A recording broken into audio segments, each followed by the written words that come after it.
Hi, I'm Jeffrey Driscoll. And I'm Jim Kerr. And welcome to 15 Minutes of Fame.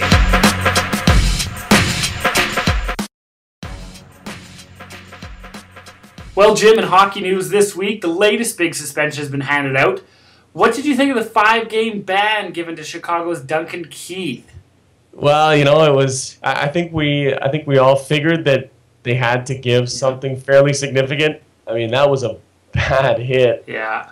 But at the same time, you know, there was another hit on him minutes previous that I think what would have been good for the NHL would maybe have been to give a game or something to Daniel Sedin for that hit, because that sort of kicked it off. And unfortunately for Duncan Keith, he went about things the wrong way a little bit.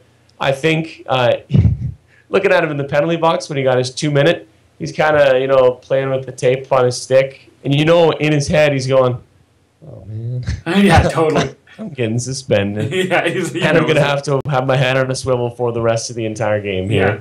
But you know what? I think the NHL's been fairly consistent this year, and that's a credit to Brendan Shanahan. But that was one of those cut and dry, like this guy's going for a decent amount of. He's not getting one game. He's not getting two games. A blatant elbow to the head. You know, if that went unpunished, it really would be a travesty, and Canucks fans would be up in arms. But even Blackhawks fans had to know that this was coming. Yeah, I agree. And you know who I'm actually blaming on this one, which I'm usually on their sides with the referees, because you mentioned it before. Daniel Sedin did the hit on Keith earlier in the situation in that period. And if they had given Sedin a 2-minute penalty at that point, would have been over. That was it. It was the fact that it was uncalled, and therefore Keith felt that he had to rev it up a little bit, and then he only got a minor. So I think I blame the referees on this one. I think if they would have called the first one, like they should have, the first one was absolutely a penalty, and I think then Duncan Keith wouldn't have had to take matters in his own hands. But I don't know. There you go. It's funny you bring that up, because if you're Duncan Keith and you want to get a bit of revenge on, what are you going to do? Fight him? No, he's not going to fight you. So you can't. You're almost. I don't want to say you're forced into taking that kind of measure, but you kind of are. I agree. You gotta basically, if you want to get some revenge, you gotta cheap shot him in some fashion. If it was a guy who fights, and I mean, I don't know that Duncan Keith fights a lot, but you're not gonna fight Daniel Sedin. He's not gonna fight you back.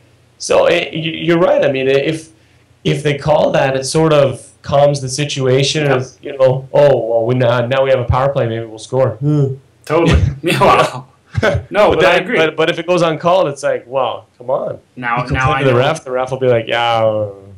Totally. Well, the playoff, You got to do it yourself. You got to do it yourself. Well, the playoff races in the NHL are heating up. Let's take a look at the East first. Heading into the past weekend, the Sens, Caps, Sabres, and Jets are all close. Of the 4, Jim, only 2 of those can make it. Who do you got? You know what? I think the Senators are playing well. They got their goaltender back. They got Spezza back playing good hockey. I hope that the Sens and Jets make it, because that would be nice. Yeah. It would be crazy for the Capitals not to make it, but there's a situation like that in the West, which we'll get to in a minute. But I'm going to say probably the Sens and the Caps. Yeah, I agree. You're right. The Sens finally got their goaltender back. Would be nice just for Winnipeg fans for the Jets to make it, and it's going to be tight. But I think I got to agree with you on those ones. So let's work out over to the West side, Jim.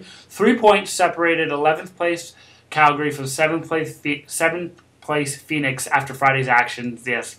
Thank you for that. The Coyotes, the Stars, the Avs, Sharks, and Flames are all battling for the aforementioned 2 spots. So who do you got on the West? Well, and in the West, it's funny because who would have thought the San Jose Sharks might not make the playoffs? Yeah, I know. If you said that to me at the start of the season, I'd say, Jeff, you're crazy. You're a nutcase. You're absolutely. You got to be. You're going to be institutionalized, my friend. Out of your brain, totally. But the Western Conference race is just as tight, if not more, than the East. I hope the Flames don't make it. Sorry, but that's just the way it is. Yeah. I kind of hope the Sharks get in, because I think they're too good of a team to be watching from the outside. Yeah. So I'm going to say the Sharks. I'm not as confident in that one as I am in my Eastern picks. But I'm going to also say, oh, that's a tough one. I guess it would be nice for the Coyotes to make it. In a perfect world, the Coyotes and Jets would both make it. That's and right. We'll probably meet in the final. Exactly. I was going to say the same thing, the Sharks, and it's only because they should have removed the doubt 15 games ago. So, yeah, okay, I'm going to go with the Sharks. But I would very much like Phoenix to make the playoffs in what God hope is their last year in Phoenix. So... Little farewell tour. Their farewell tour, absolutely. So that's who I got. Let's see how it comes in the next couple of weeks here. We've got lots to talk about in the NFL this week, Jim, so let's get to it here. Remember that bounty program that we were talking about before? Seems like the NFL, Roger Goodell, the commissioner, took it very seriously. Yeah, Coach Sean Payton of the New Orleans Saints suspended without pay for a year. Wow. GM Mickey Loomis out for 8 games. Assistant coach out for 6 games. Former defensive coordinator Greg Williams suspended indefinitely. Could apply for reinstatement after a year. $500,000 team fine. Loss of draft picks. I think for me that's the biggest set of suspensions all at once I've ever seen across all of pro sports. There's been some long suspensions in the NHL, for example, but not like 5 guys or whatever. This is serious. No, absolutely. Very serious. I saw an interview with Roger Goodell this week as well, and they were trying to kind of poke holes in his kind of logic on what was happening, but he was having none of it. He was absolutely aggressive on this, and he knew he was in the right and just came out and said it. But the thing that gets me, Jim, is Coach Payton. I mean, he doesn't make nearly as much money as, say, you do, but he lost a few dollars in this deal. Yeah, like over $7 million. I've heard a couple of different numbers between $5 and $7 million. Yeah. And to take that away from a guy, Ooh. The evidence must be overwhelming. It must be. We obviously don't know it yet. We don't know what's out there, but my goodness. And this is before any players are even suspended. Yeah, which is crazy. You don't usually see it work like that, where it's executives and coaches. They send out the warning shots, and you go, my goodness. If that's what the coaches in that get, imagine what potentially could be suspensions, in terms of players. Yeah, absolutely. It's and we're going to definitely expect to see that. The apparently the Players Association is going to take a look at some of the evidence beforehand before the NFL makes a decision. But I got to tell you, there's going to be some big stuff coming out of that. I'd like to be in those meetings. Oh, no kidding. Looking at the evidence going... Oh God. Okay, let's write a statement or something. Oh. Yeah. Somewhere down the line, someone said something to get this all rolling. Former player and TV star Warren Sapp might have just got himself in some trouble on that front. What happened there? Well, according to a number of reports, Sapp is technically a league employee, and may have violated some labor laws by calling out Jeremy Shockey as the whistleblower. Yeah. Shockey denies that he had anything to do with it. Of course he does. And you don't want to be that guy, but that is kind of interesting. An interesting wrinkle to all of this is that whistleblowers are protected, right? And especially if we're talking about a situation like this one. And so if you have a league employee calling a guy out, crazy. That's trouble. That's trouble right there. Maybe Sapp will get suspended. Yeah, that might happen too. Yeah, that's absolutely crazy. You want to be able to protect the whistleblowers in this situation, but the NFL, there's a lot of players, but it's probably not that big of a room. Like people know who talks when that kind of thing happens. So that really is interesting to me.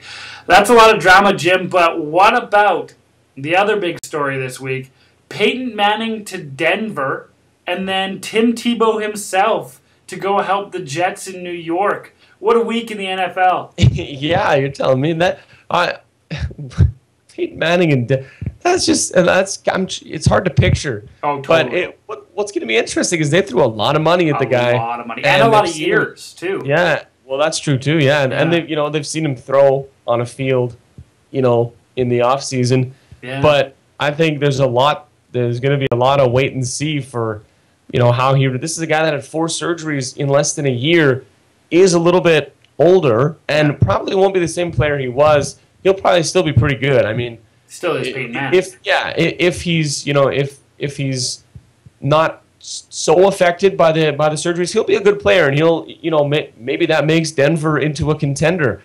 But that being said, like, if he's not the same quarterback, and if it could go one of two ways, my friend. But very interesting to see the money, like see the numbers going into that contract, and what a whirlwind. Then you see Tim Tebow off to the New York Jets.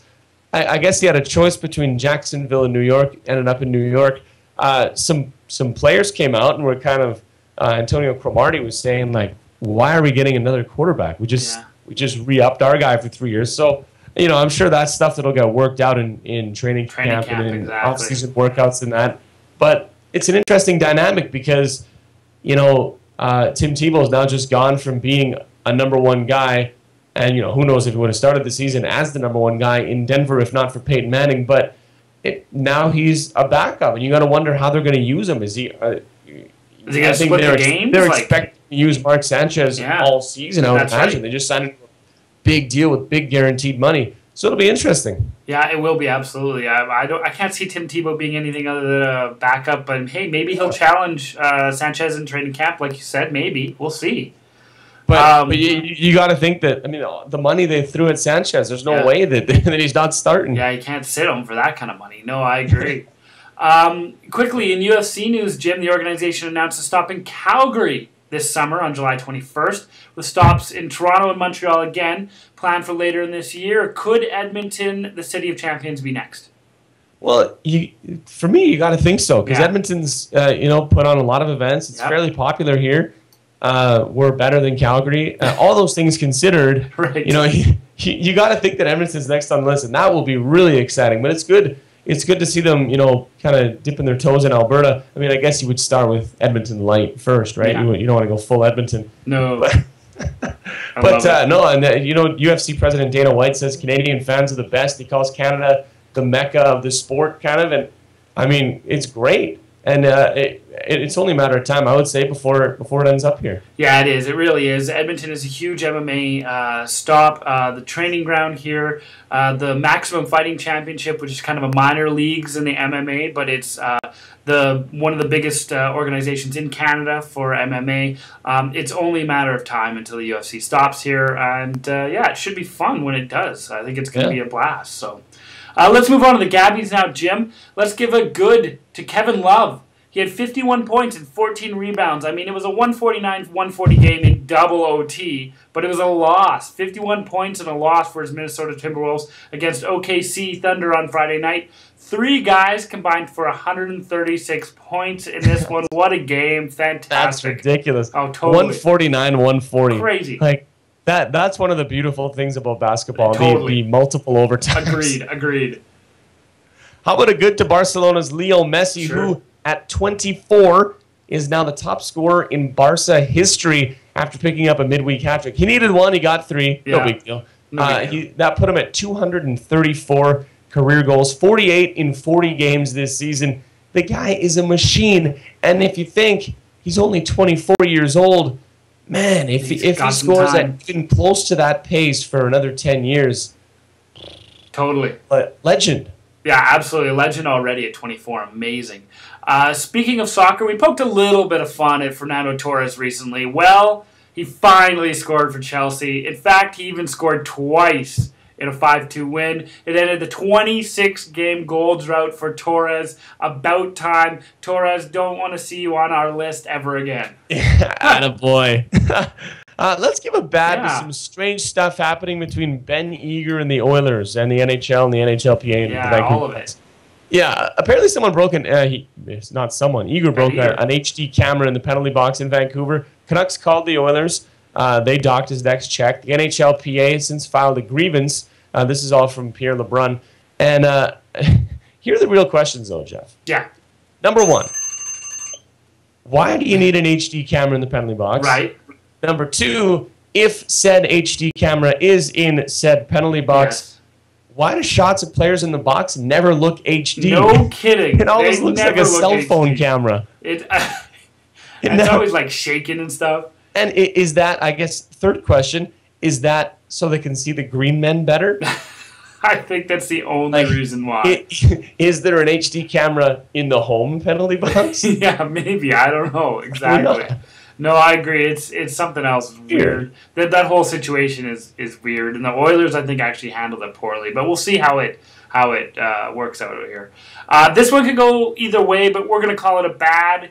9-year-old Jamie Thomas took in his first ever Man United game recently, was belted in the arm by a Wayne Rooney shot, breaking the poor kid's wrist. Rooney's going to hook him up with a signed shirt, though. Pain for pleasure? I don't know. He says he's the most popular kid in his class at the moment. So good for him. And finally, a bad to another strange baseball player injury. You ready for this one? Yep. New York Yankees pitcher Joba Chamberlain suffered an open dislocation of his ankle while jumping on a trampoline with his son. Turns out it was life-threatening because he lost a lot of blood. He's in hospital on the sidelines for some time now. But just another in a long list of kind of head-scratcher for baseball. Pro baseball player injuries. But it actually sounds really serious. I don't know what an open dislocation is. But if he lost blood, is not good. Yeah, no, that's not going to go well at all. Look for the new round of contracts for every baseball player to say no trampolining. No moving boxes. Exactly. No using stairs. No doing any of that. No stretching your neck while you towel off. That's right. Just sit and don't move. Just sit. Exactly. Well, folks, the punchline this week is a New York bar called Brother Jimmy's. An establishment that is already getting ready to cash in on the Tim Tebow wave. How's that, Jim? Jeff, they've made a drink especially for him. Okay. It's called No Sex on the Beach. Okay. It has no alcohol, of course. According to Larry Brown Sports, Jay-Z's 40/40 Club has also been stocking up on sparkling cider. Good. Just in case Tebow comes through. God bless America. Absolutely. Come on, man. Absolutely. I love it. Sure. Maybe it'll be a fad. No drinking now. Maybe that'll be a thing. Yeah, that'll be the thing. We'll go to the bar and get non-alcoholic drinks. Yeah, and still pay $15 for them, Jim. Yeah, that's right. Well, folks, that's our 15 minutes of fame up for this week. Join us again next week when we get a whole new 15 minutes of fame. In the meantime, I am Jeffrey Driscoll. And I'm Jim Kerr. Have a good week, folks.